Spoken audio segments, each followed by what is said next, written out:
kidul tanah Jawa dumunung ing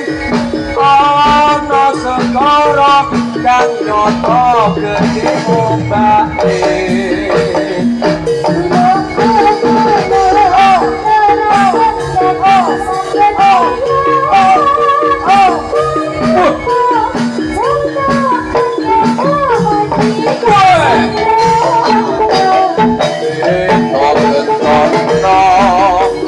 dadi titipane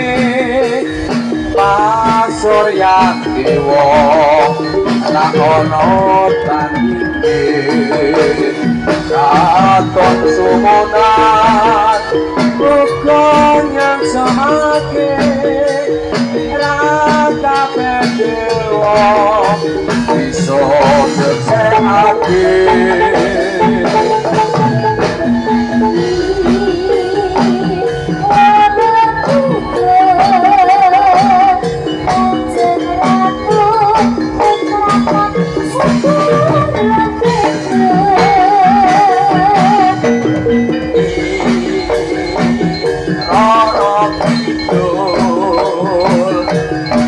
Jumeneng ing kraton segara kidul